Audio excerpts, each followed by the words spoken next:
じゃあベッて言ったらぬるってもうおって生かしたるからなってオッケーなのもう勝手に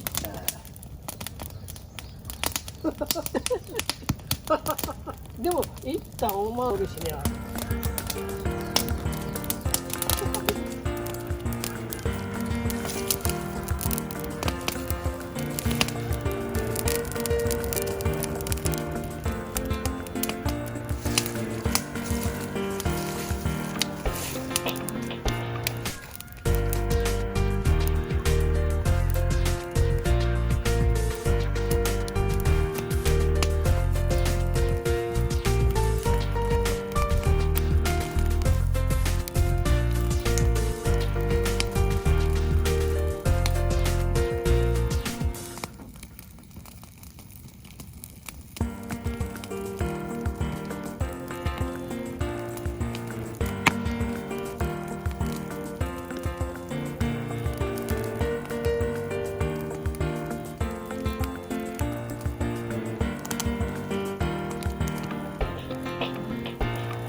ますね。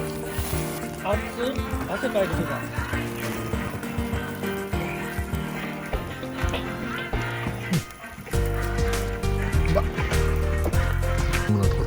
僕は酒のペースもりもり3分の1ぐらいで大丈夫。あ、すみません、ありがとうございます。3分の1でかなりですよ。よりもっちゃの3分の1かなり。頑張って3分の1。かなりです。あ、ムーブいけてるな、もう。いいですよね。いいですね。大事ついてるからね。これ入れましょうか。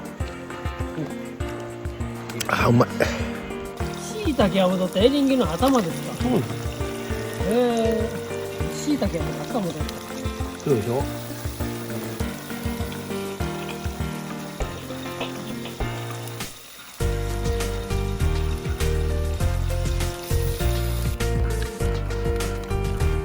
グローブ好きなんですよ。身が一番多くね。グローブ言うんですね。グローブ。あ、これ半分に切らんでよかったね。もういい。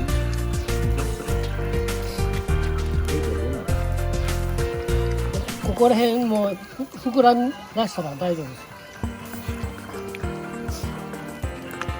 うめえな。いや。これしょうがないです。カニ。今日じゃこのカニ。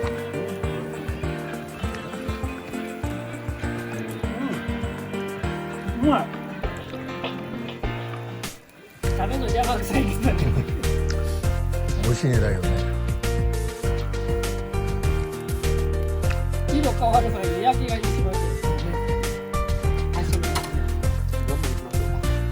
今スペースもね。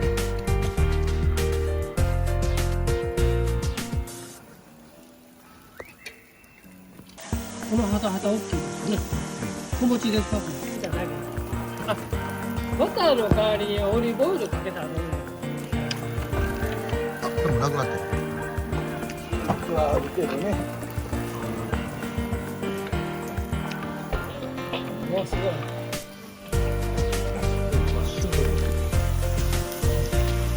みんなやかおしは言われたことない？ない？でさっきなんか言ってましたよ。キッペイちゃんにゃ。そう。そうなんです。